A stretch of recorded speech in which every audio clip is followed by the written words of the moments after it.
Welcome back to SideQuest, episode 46, Final Fantasy VII, part 29, our final ultimate weapon episode with Mr. Wes Schantz. Welcome back, Wes Schantz. How are you doing? Pretty good. The final episode of Final Fantasy VII here. See how it So, goes. I know I told you that I wrote up a pretty extensive outline up here, and I did, and I intend to share it at some point here, but the first thing I have to admit is that, in fact, I did die on the final boss in the third iteration of him, and I need the listeners to know that that's true, because I really did have a crisis of conscience earlier about whether I should even do this episode, having not defeated the final boss, even though as a young person I did defeat him, and quite easily because I had W-summon and auto-cast life if I died, and Knights of the Round, and I was incredible. But I have not put that much time into the game this time around. In fact, I was so weak that against the first two bosses, rather than having 2 or 3 teams, the game only made me have 1 team. And so I just wanted to put that out there. I did watch the ending twice, and I took extensive notes on it. And I don't intend to just give loser commentary here, but I can say some things about my strategy, and I'd like to know some things about your strategy going through here. But this final boss and this final dungeon, very, very hard. No save points, and the only save point you get is the potential to corrupt your save file, according to Jagged. And so, well, Wes, welcome to this final episode, and I'm glad that we get to be a team through this, and that we get to keep being a team, and that this very much does feel like our heyday. Yeah.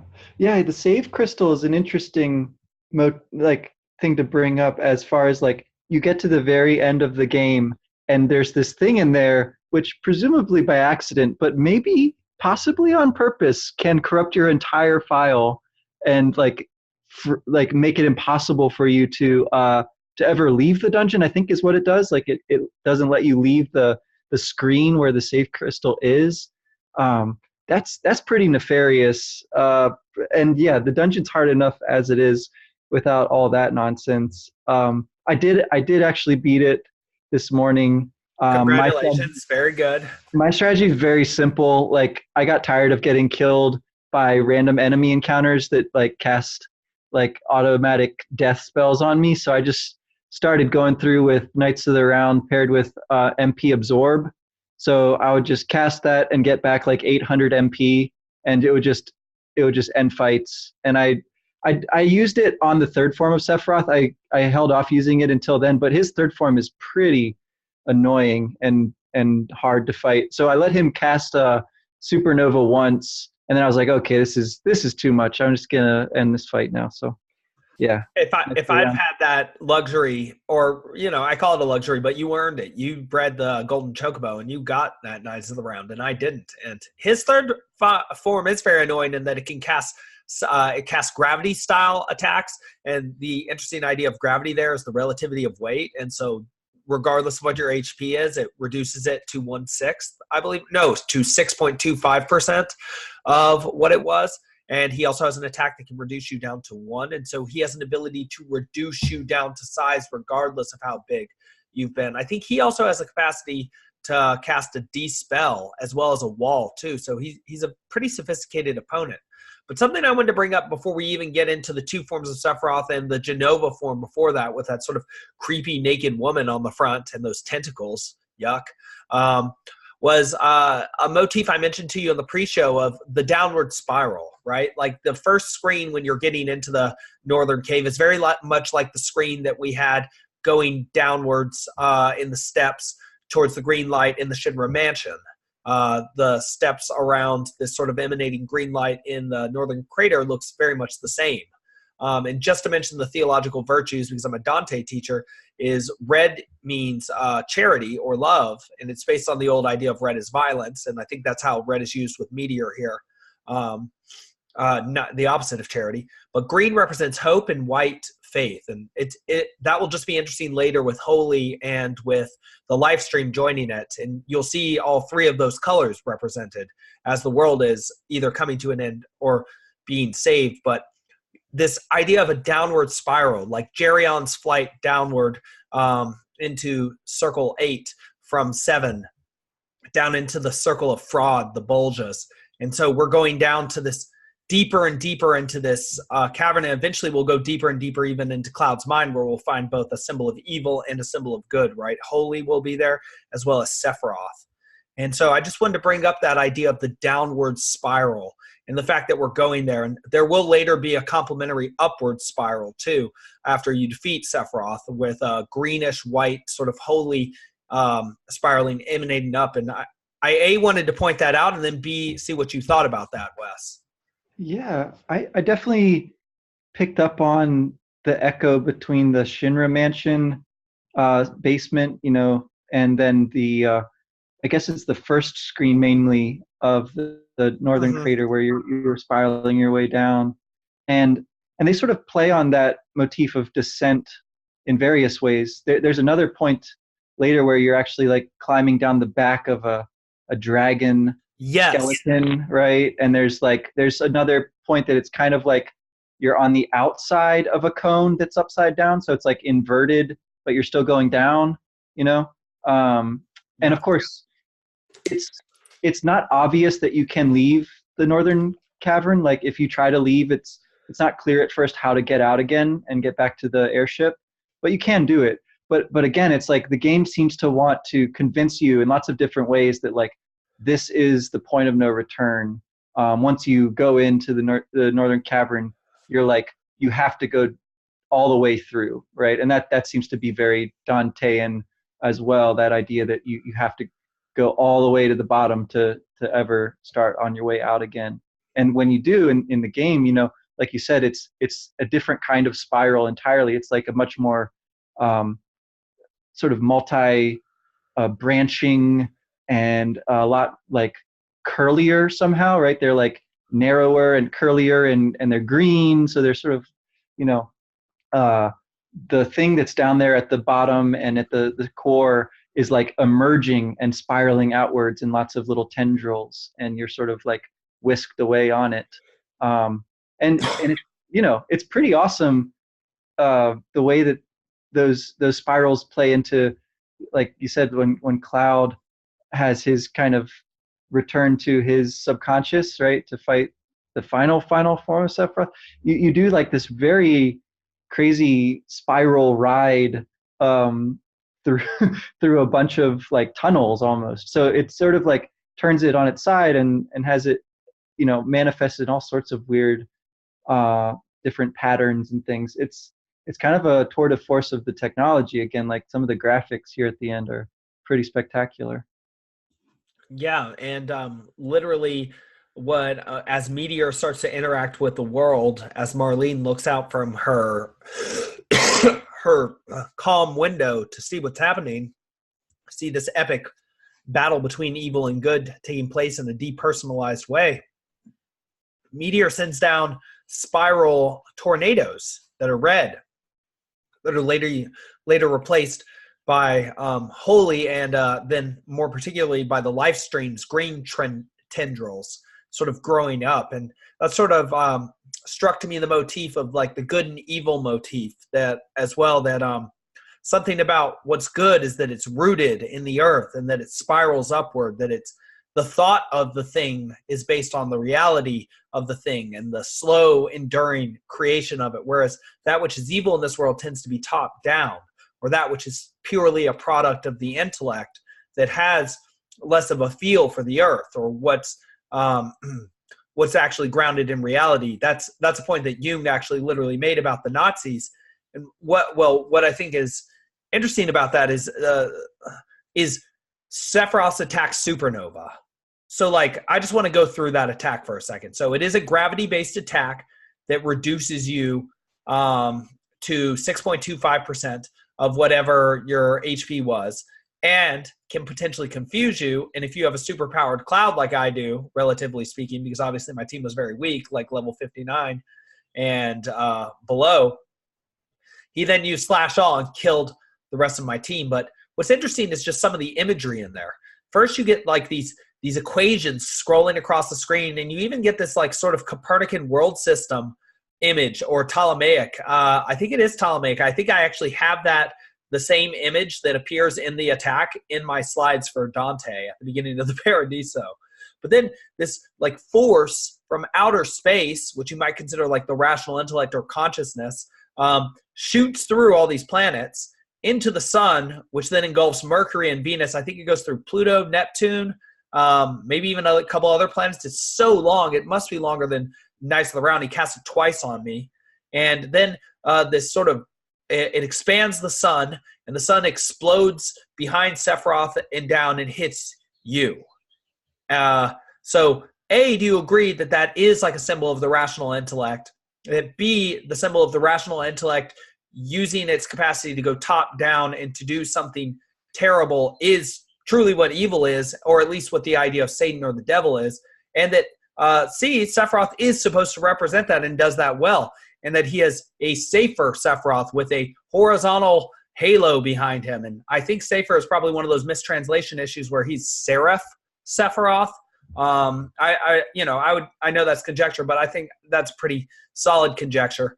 And he has one wing too. I would also mention that I recall when I first played this game, feeling Sephiroth a bit reduced by the fact that he had these alterations in this appearance. I really wanted to fight the Sephiroth with a sword, but yeah. So that's what I wanted to ask next, building on the spiral theme and getting into the perhaps even larger theme of good and evil. Yeah, that's a really, I mean, the kind of attack that he seems to use in these last fights is like a lot of status ailments, a lot of things that are impossible to really defend against, because what they do, is like determine what your strength is and then cut it by a significant margin. Not directly kill you necessarily, but sort of like weaken you, and like cut you down. The use of the sort of comet or whatever that energy source might be, to pass through or pass by all the outer planets and then to engulf the inner planets is a really strange sort of variation on whatever meteor is doing, because as it gets close to you, it actually works from the opposite direction, right? It like comes from somewhere outside of the solar system and then flies directly into the sun and then uses the sun, its power against you.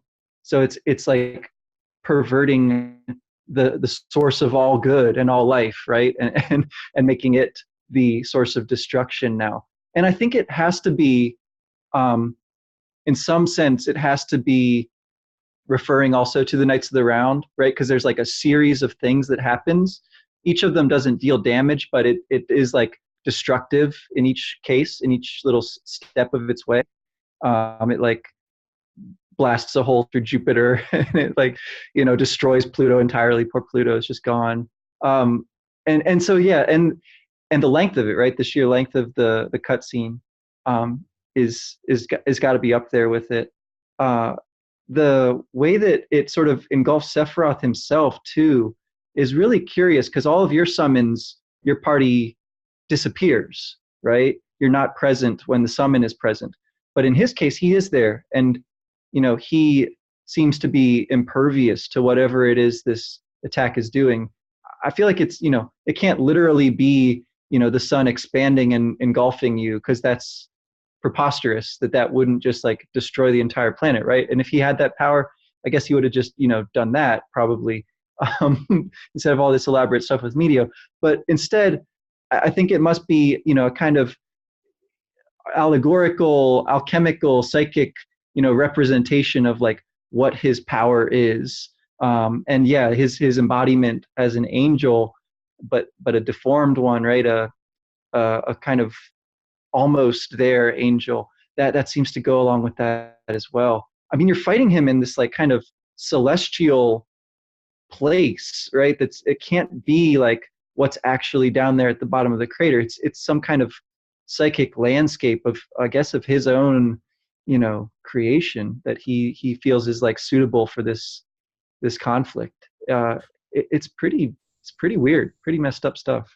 Well, that's interesting too, to what extent you're mentioning the fact that he confuses you. And that is actually how he ended up killing me. And the fact that his part of his power seems to be the power of illusion or delusion too, right? Like the Miltonian Lucifer figure, especially from books 1 and 2 of Paradise Lost, where he gives his delusional speeches to the angels, even though he's described as having faded glory and having ruined features, though only having some remnant of the light back with him. And that seems to be part of Sephiroth here too. Like you said, the one-winged angel, he's like in the character in the Phaedrus who only has one wing and needs to conjoin with another person to be complete. But there is something incomplete about him, as if he is simply a thought that wishes to be embodied. But just I think that point is so interesting, that literally he can confuse you, and that part of what his part of the fact that he doesn't disappear before the solar flare like engulfs the earth, I think is supposed to also be confusing, because it's like the power is delusional. It is, because obviously the sun, he does not have the power to make the sun explode. Even his ultimate even the ultimate dark materia can't do that. It can just summon a meteor. And so the representation itself as so utterly brilliant is to dazzle rather than to enlighten. And so, like you said, it is a corruption of the symbol of the sun, which for Dante and the sphere of the sun is where the true educators are, Thomas Aquinas and Bonaventure, who can maintain each other's perspectives and thus are true educators. They're unprejudiced.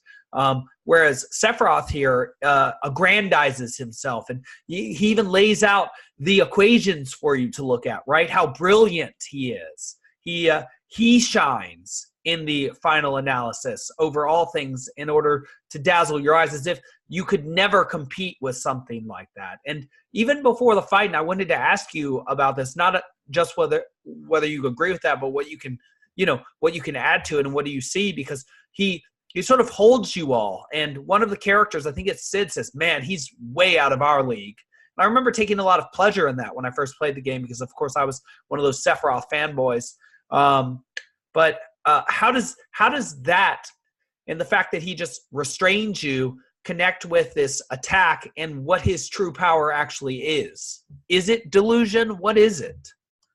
Yeah, right. Before the fight actually starts, he has your entire party kind of held in a tractor beam, right? And you sort of like zoom in close to him and get pushed further out again, and it seems to be pretty painful for everyone. And that's like a weird little, picture of the solar system, right? You're all the planets and planetary objects, or the moons around the Earth, right?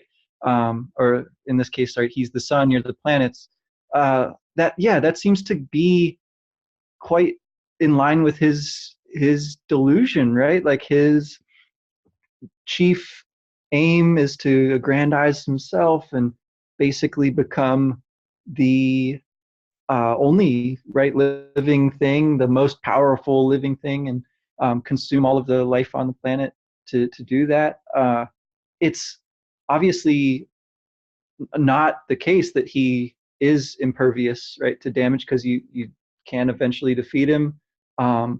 He's got some kind of, again, like psychic link or hold on Cloud particularly, which at the end, proves to be his downfall, because he kind of holds on to Cloud last of all as everyone else is leaving, and pulls him back in for this one-on-one, this final confrontation, which is, classic. And it's like he has singled you out as his equal finally, right?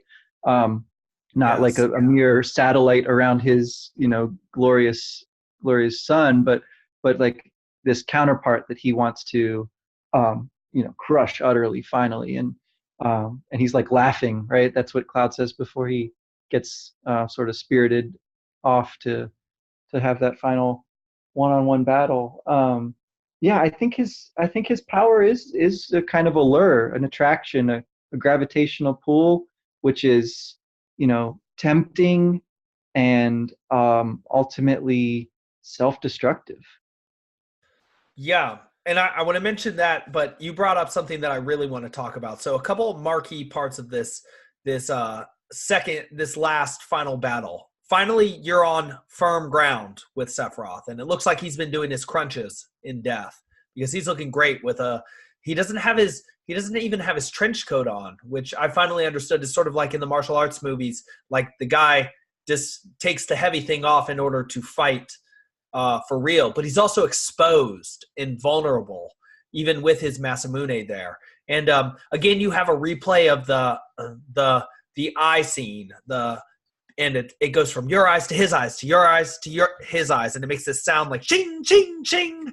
And that's the same as when you had first found him with Genova, though I'm not sure whether that was one of your delusional memories as Zack, but that was one of the marquee moments from the story that Cloud first told back in Calm so long ago. And in that scene, Sephiroth is literally standing above you still, with a figure of an angel behind him, the sort of robotic statue thing that is in front of the effigy figure of Genova that stands in front of the real horrific Genova, who we haven't talked about yet, and is a nude, creepy, feminine figure even in this, just as she was then. But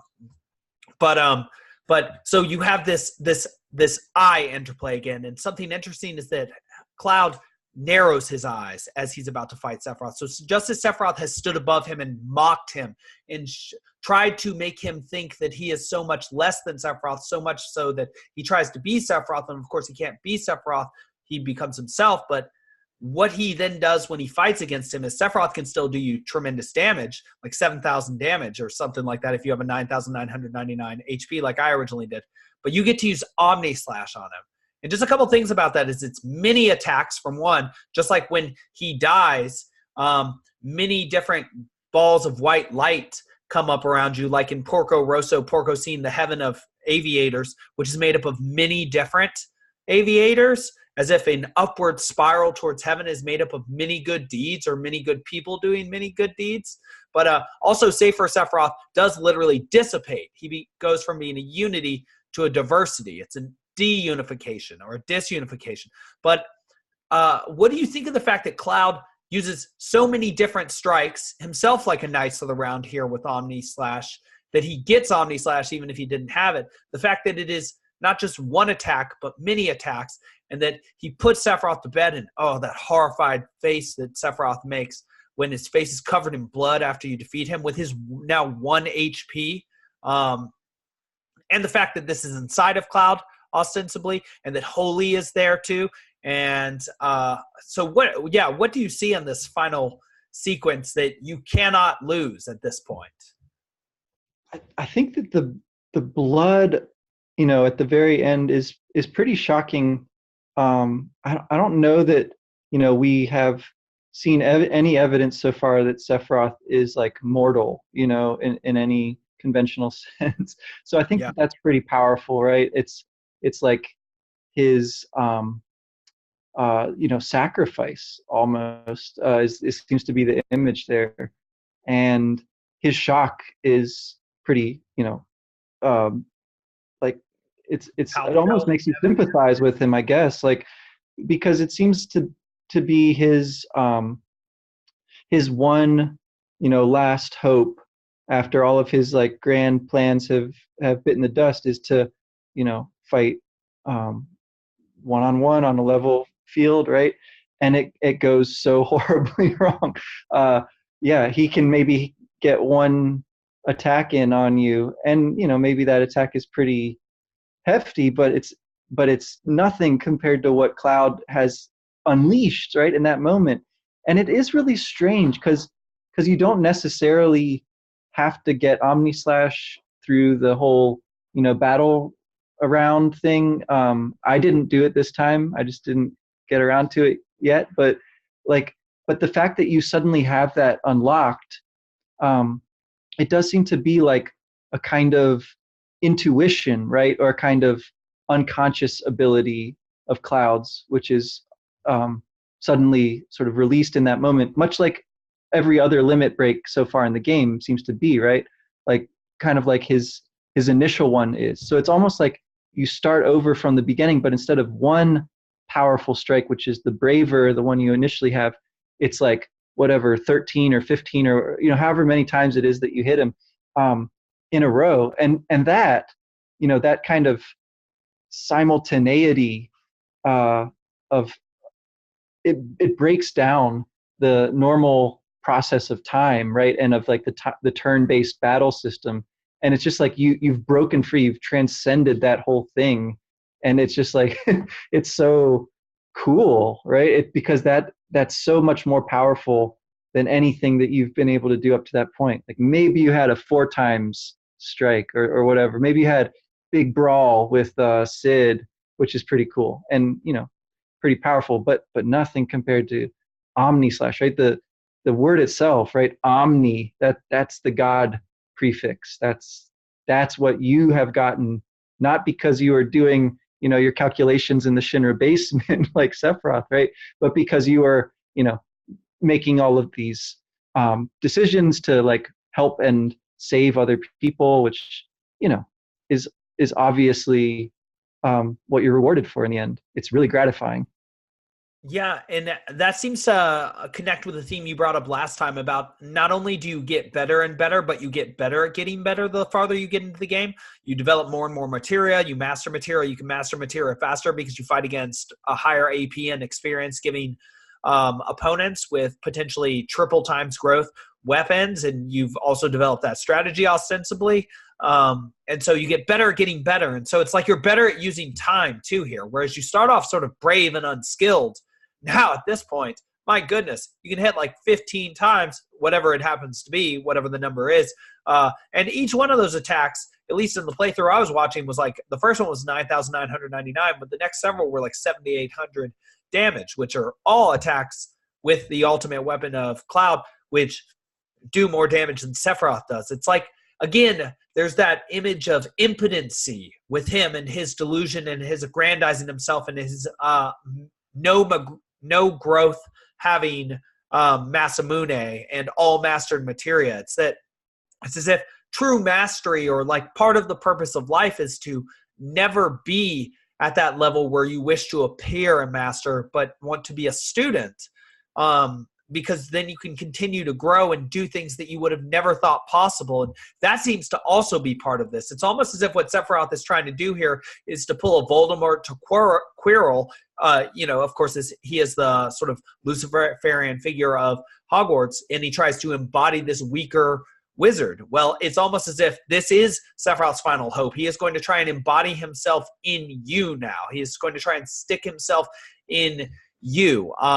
Like the end of that I'm forgetting the name of the movie where Denzel Washington hunts down a devil named Azazel, but at the end, it like gets into a cat. It's like Sephiroth, as long as somebody's around, if he's the figure of Lucifer or evil, or a thought that tends towards evil or the corruption of the world, and he can get into you like a snake in the grass, well, then he can survive.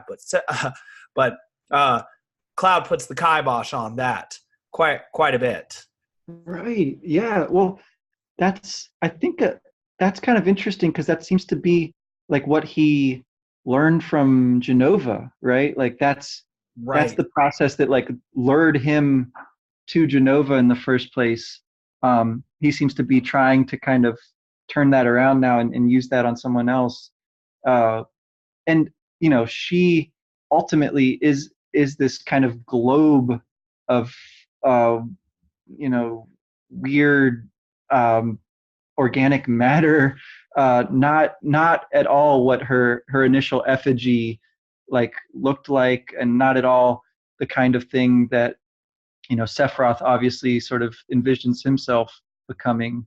Her attacks are weirdly like passive, actually. Like I thought after a while, I don't think she was doing anything, like, because I think she has those two tentacles, and if you destroy those, it doesn't seem like she can do much at all for a number of turns until they get regenerated. So in a way, that fight was kind of like anticlimactic, right? If Genova was kind of this terrifying thing all along, has some of the coolest music in the game, and then you just sort of easily steamroll through that kind of first boss fight. And I think the Bizarro Sephiroth form is kind of similar, really. Like he even kind of looks like that image of Genova that you saw above Nibelheim. And he's got like a bunch of different little pieces to him that you can destroy kind of freely before just going to town against his core form. But that, again, it's sort of like he's luring you in at that point, though, because his final form, or rather his safer, whatever that's supposed to mean. Yeah, I agree. Like that might be like a mistranslation or something, some kind of pun. But anyway, like it's so much more dangerous than anything that's come before. That it's almost like he's kind of luring you in with those initial forms. I don't know. Right.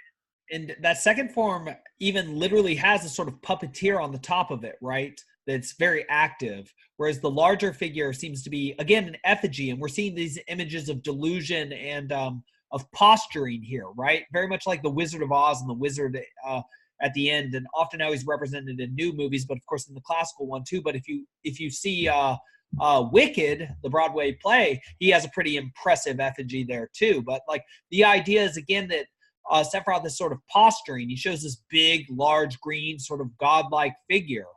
But it's being controlled by this much smaller, active, rational intellect sort of figure. And then he kind of shows himself for who he truly is. But again, it's in, you said, like a cerulean heavenscape. It's as if it is in your mind. And that is where Dante believes heaven truly is, the place where, truth can be. And where's the only place that truth exists in the universe? Well, that's the human mind, of course.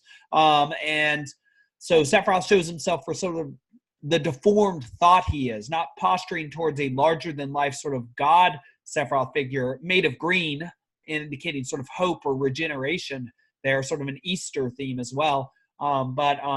Yeah, I agree. And the Genova figure herself with those tentacles, right? She can like bring you in or wrap you up.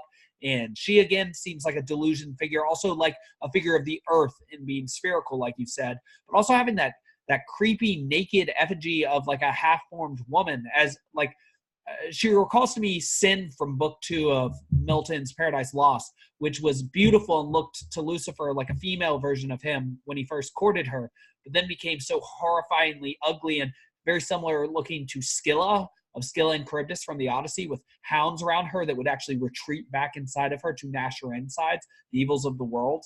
That disgusting transformation.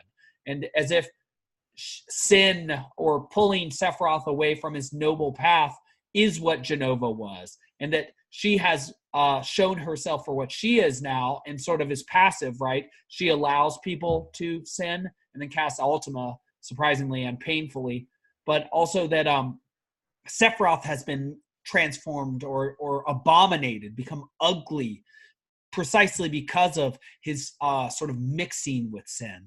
And that this is a sort of powerful metaphor for the use of the rational intellect in the service of a lower ideal and how it can physically deform you and tries to literally destroy the world in this case. Yeah. I think the echo there of a kind of allegorical representation of sin seems pretty spot on.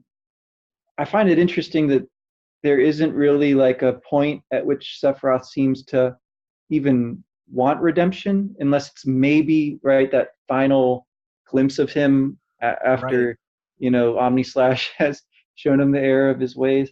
But it seems like it's really not it's not in the realm of possibility for him to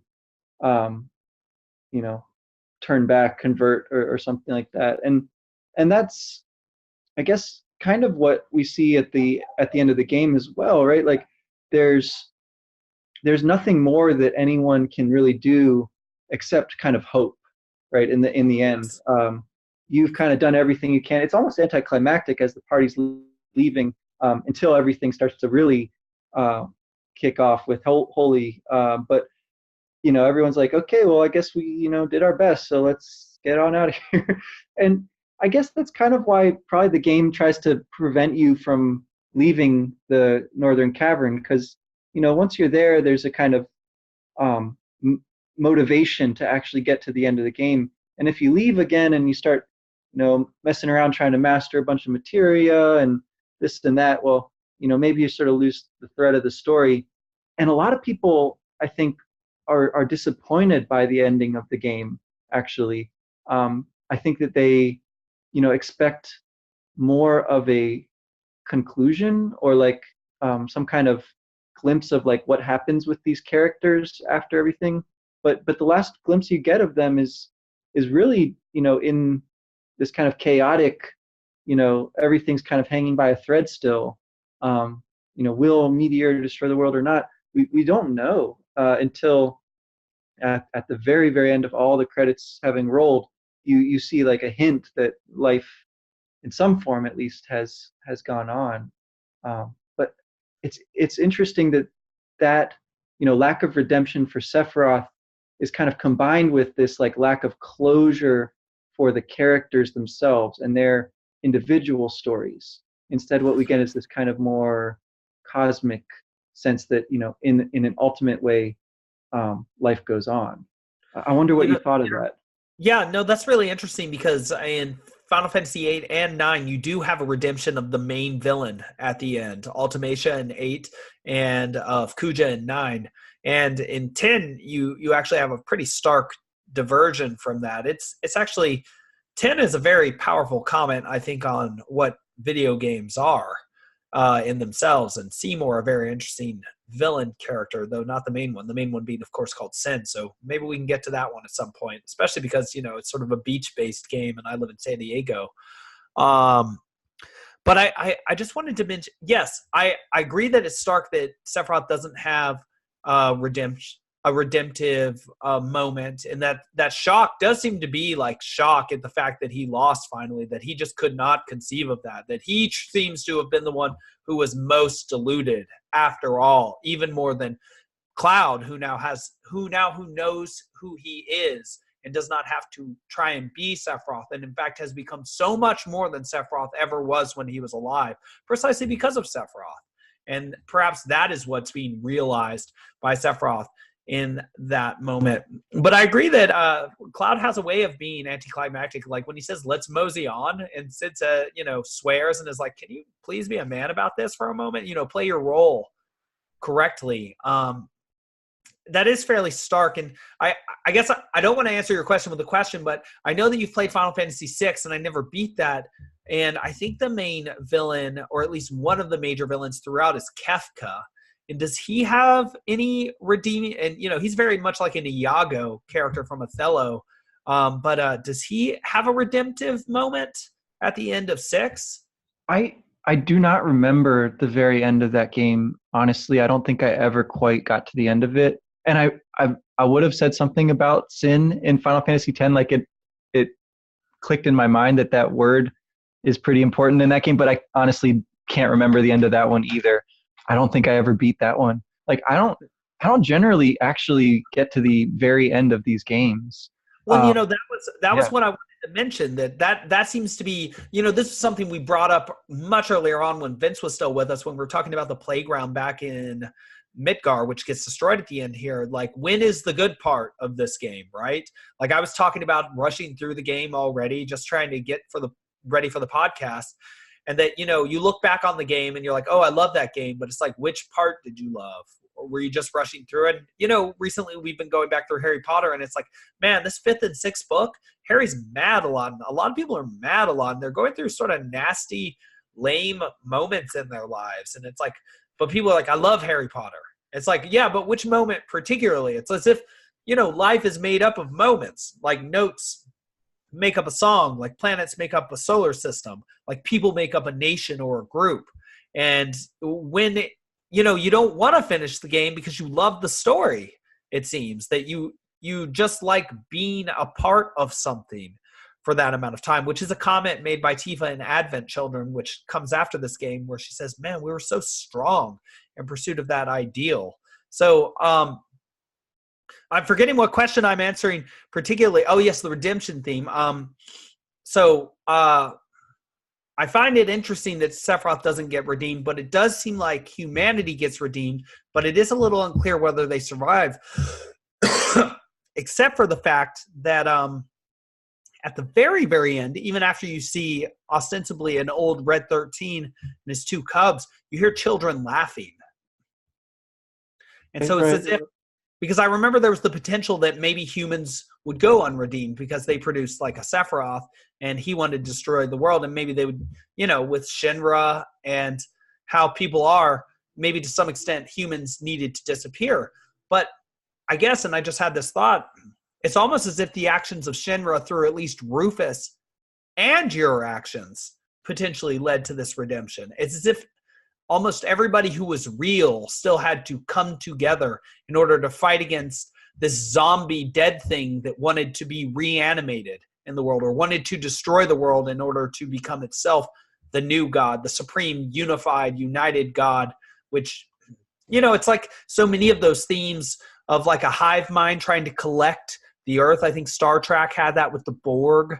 It's almost as if it's an argument against, and I'm not trying to make it political, but like communism, where like all people's diversity collapses into a single entity or unity, rather than all the diversity which does exist coming together in a single goal with an ultimate unity. It seems like that is literally the difference between like good and evil, a recognition of real diversity with a united aim against sort of the evil of trying to collapse diversity in order to attain a false unitedness in hell, right? As Milton would say, or in death, as Sephiroth wishes. Yeah, well, yeah, and the zombie sort of motif is pretty strongly present there towards the end. A lot of the enemies you're fighting are these zombie dragons, right? And they're pretty creepy and they're pretty powerful. And the thing that I think just one time when you first beat one, it will do its Pandora's box, which is like a mini version of the supernova attack almost. It like transports you out into outer space. There's this giant question mark. What does it mean? Apparently it's so terrible that it like, deals a lot of damage to your whole party. And it's I think the final enemy skill that you can learn. So it's like in some way you are sort of prepared for that in a small kind of way. And of course, right, the upshot of that story of Pandora's box is that hope is the thing that stays there, that remains when all the evils are released, right, by Pandora's curiosity or whatever. So I think that last sort of sound effect of the laughter does indicate that there's hope for humanity, and that it's through this kind of long process and the struggle, like you say, that you get to have that's sort of real, ultimately. That I love that you sort of observe a lot of the final moments of Holy and Meteor, and then the live stream coming out. You see it through the eyes of the children, right, who've been evacuated to Calm, and sort of like first one, it's Marlene, I guess, opens her casement, and then all the other windows are thrown open, and everyone's like watching and seeing what's going to happen. I find that you sort of like this combination of like anxiety, but also just like wonder, which to me is pretty much like what composes the feeling of hope. Well, and it's almost like that's who we are too in this moment. Yeah, right. We were kids when we were first watching this ultimate play between good and evil, and first it was personified, and then it was paralleled in the world. Sorry, I just wanted to add that in. I just thought that as you were saying, though. Yeah, right. It seems like it's inviting you to sort of see that laughter at the very end, that wonder from the children, as like something that you now are a protector of in some way, right? Like no matter how young you are as you play the game, you're put in this role of this more mature, eventually, and more sort of integrated personality. And so when you've passed through that entire journey, then you get to see those things, and you get to sort of relish the fact that you've achieved this, right? And the ultimate, the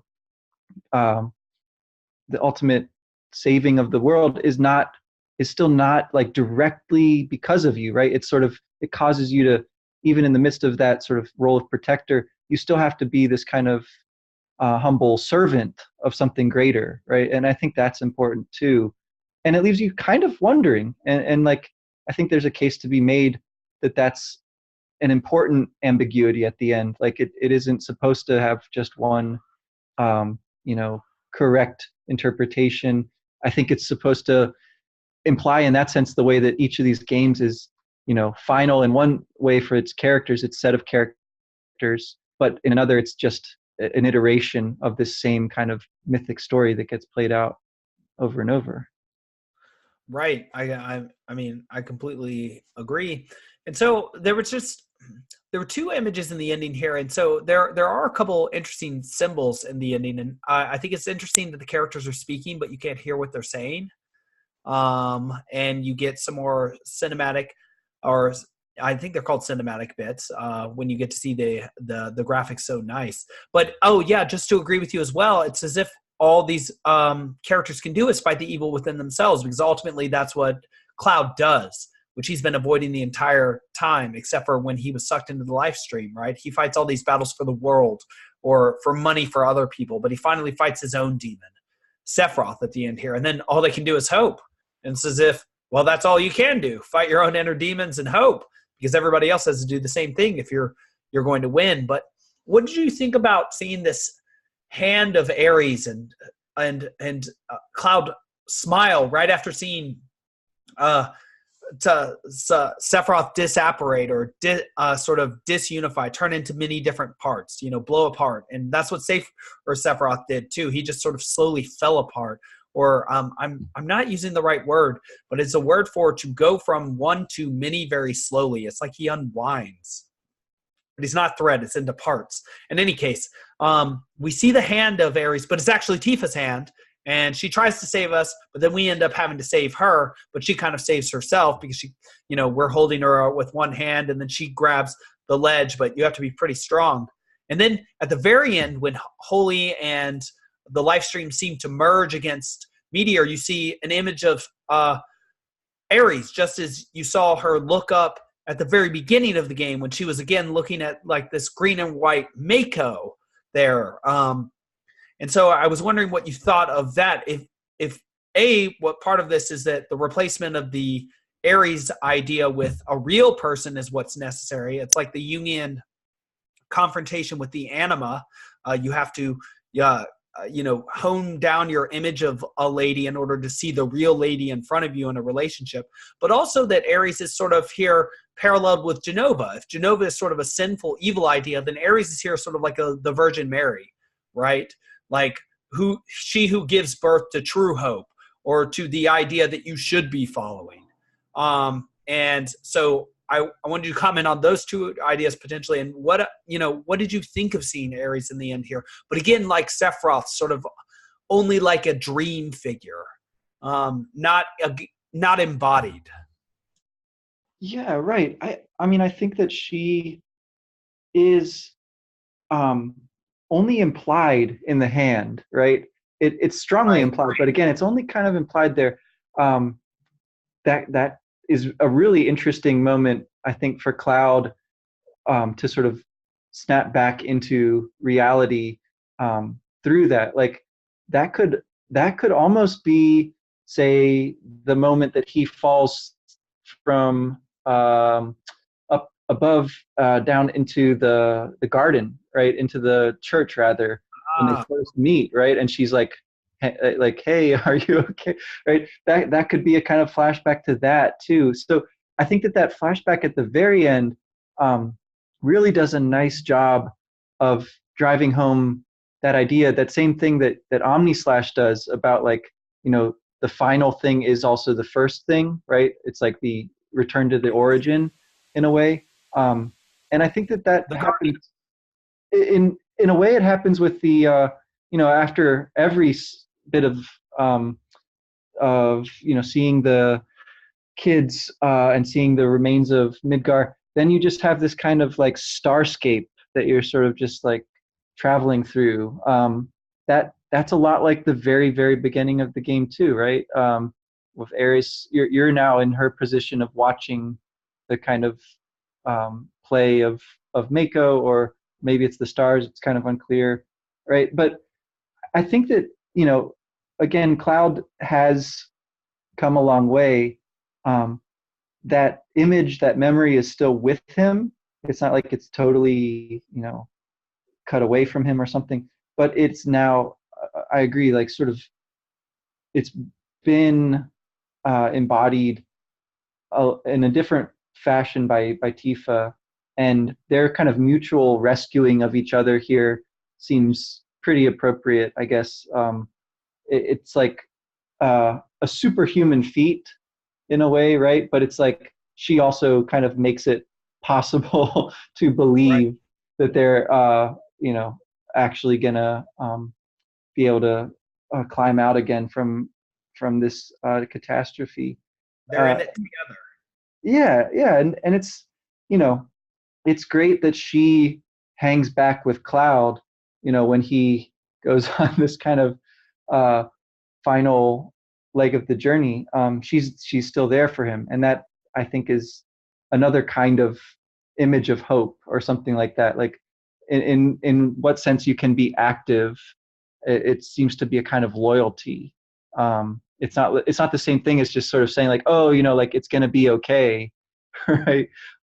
It's a more kind of active stance, in a Yeah. very, pretty dramatically so. Yeah, and it's almost as if it's a motif of marriage, like Penelope and Odysseus, but also taking back Satan and Sen and how they produce death in Book 2 of the Paradise Lost. So they'd done it earlier, but you find this out in Book 2 of Paradise Lost.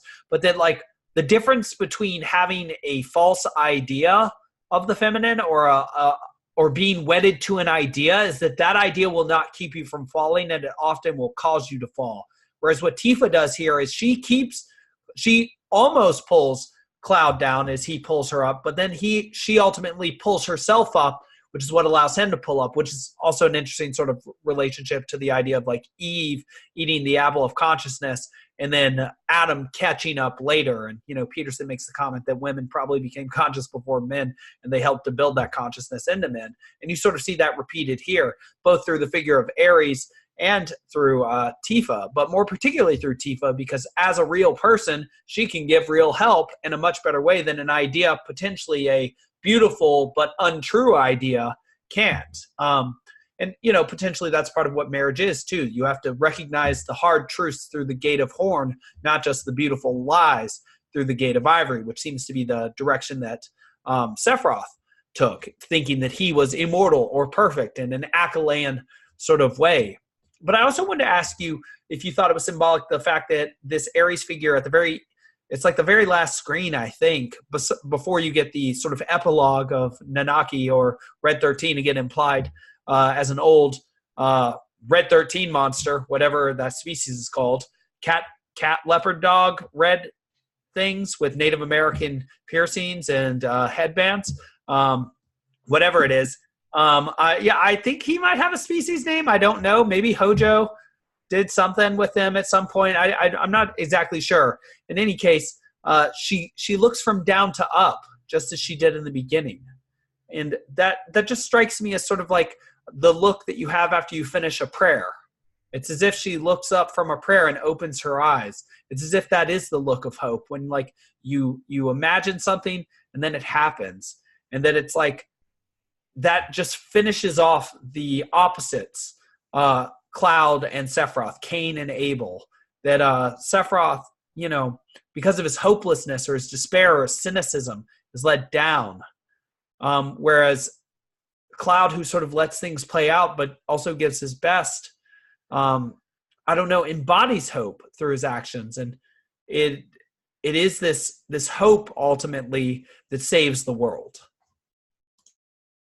Yeah, I agree. I think it does seem significant that we so often see Eris in a kind of attitude of prayer, from the very start.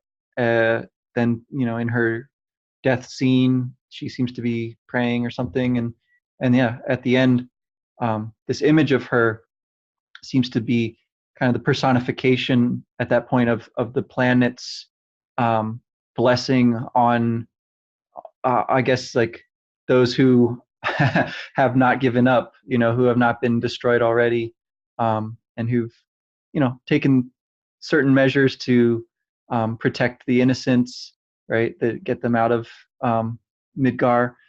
I I think it goes back to the point you made at the beginning too about how sort of like the different directions from which you stand, right, are Yeah. so important for determining where you're going to end up, right? So she's grounded, and yet she also is like aspiring.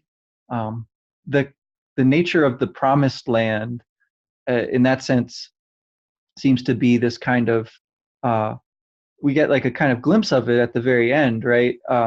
What it might look like. Uh, but I think that the truer sense in which there's the promised land is that of, that kind of peace that Cloud seems to find in the end there, where he's sort of has his memory or maybe vision of Eris giving her benediction, and then he has his reality of rescuing and being rescued by Tifa. Well, I think I don't know much about the Advent Children and the other versions of the game that they went on to make, but I think that the sort of ambiguities that are there at the end, which all tie back to stuff from earlier in the game, are really well done actually, and really leave you with sort of appropriate degrees of questioning and also like satisfaction. So I agree and I think that they almost, from the reception of Final Fantasy VIII, I think that shows just how well they hit it for Final Fantasy VII, and the fact that they didn't need to make an Advent Children. Because in 8, they really overdo the ending, right? They make it like double the length of this one, and they show you the resolution of every single character. And they really emphasize friendship because people loved the characters so much in Final Fantasy VII. But I think, part of what Final Fantasy VII teaches you to deal with is that ambiguity, and that you can't get past certain things, and that certain truths just hold. Like, the amount of time you have to spend in this final cave in order to beat the game and is tremendous, and the amount of time you have to spend training before it to be guaranteed in a good situation to beat the game is also tremendous. And you can't hide from that fact, and certainly I couldn't hide from that fact today. But one of the ambiguities I wanted to ask you about is that, what do you think of the destruction of Midgar and the fact that that is our home city at first? Do you see this? And I'm just sort of coming to this idea right now as sort of you can never go home again idea once your world has been expanded, and that like there will be no return to the initial garden because the garden is being destroyed here. Or is it even more? Is it like Shinra itself was a mistaken or sinful idea that has been washed from the earth?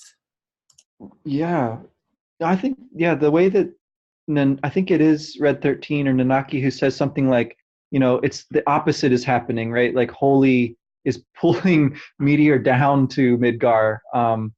And so it's like the process of stopping Meteor seems to be like connected with that destruction of Midgar. Again, I go back to that sort of look on Sephiroth's face when he's finally Yes. defeated. Like it seems like kind of the same idea there, that like the thing that he thought to harness turns out to be precisely that which is his undoing, or something like that. That's such a powerful, I think, like representation of the idea of forgiveness as well, or sort of like how you actually can achieve peace, or at least nonviolence. It seems to be that kind of like embrace of the thing that's so destructive, right? And like allowing it to sort of play its part until up until it sort of exhausts itself in a way. I think we saw that, like you mentioned, at the very end of the 5th book of Harry Potter, when he's so angry, right? And Dumbledore just like allows him to be that. and like apologizes, right? And so I think that sort of thing, again, you don't see it directly with Sephiroth, but between the kinds of images that you do get, I think that's pretty strongly implied. I think we've kind of danced around this idea that there's like a mixing of mythological sort of threads in the game, and I mean the holy materia is like a pretty strong indicator that some kind of forgiveness or like transcendent peace of some kind, like that it can't really be articulated, maybe is going to be the decisive factor in any sort of fusion of mythological traditions, right? And the way that this game does it, it's very, very interesting how it entails the destruction of the home that you sort of set out from, and the transformation of it into something very different. Yeah, and you're just making me think. I mean, of course, there's like a Tower of Babel element here, even more a Sodom and Gomorrah element here, that the place of sort of sin is being razed to the ground, purged even by this fiery meteor. But also interesting that Holy and the live stream come, again, bottom up, like you were saying, in this aspiring way out from the earth, as if from the hearts of man, because it's as if, and it's interesting here because it's like Holy is bluish white, and live stream is green, and they're fighting red, and that's very similar to the colors that are symbolic in Star Wars, right? The dark side has red lightsabers, and the light side has green and blue. And somebody might mention Mace Windu's purple, but Samuel L. Jackson just said that he was only doing this if he got a purple lightsaber, which I think is pretty cool. But the original colors were green and blue. And so it's as if part of what the comment here that's being made is not using technology for power in a way that sort of destroys the fabric of the world or eats at the fabric of the world. This corruption of live stream into Mako is like a corruption of the trust or faith that exists between people, which is true power. It's as if there's a replacement with the reliance on power or technology, sort of an Iron Man, and again, Luciferian, and again, Miltonian Luciferian idea that if you are just strong enough, you can have everything. When in reality, you have to accept your vulnerability and be weak enough, or accept your weakness enough to understand that you need to trust and have faith in people around you in order to have the strongest possible team. And that it is precisely through accepting that vulnerability rather than striving towards invulnerability. And I think this played out also in the last fight, where you have to be vulnerable no matter how strong you are, that can save the world. Yeah, definitely. I think that, yeah, the ending of this game really doesn't let you sort of think that you're all that you have is greater power. It shows you sort of what that is in service of. And again, like the things that you can do in this game are not limited to that, of course. Like there's lots of things you can do beyond defeating Sephiroth, besides which, or rather next to which he's not even that scary, right? But in terms of like thematic power, he's to sort of engage with and really think through what's going on here at the end, I think is the ultimate challenge this game presents. So I'm really happy that we have made it all the way through it. And I guess if we go straight into our next game, we'll see this same kind of motif from a very different perspective. Yeah.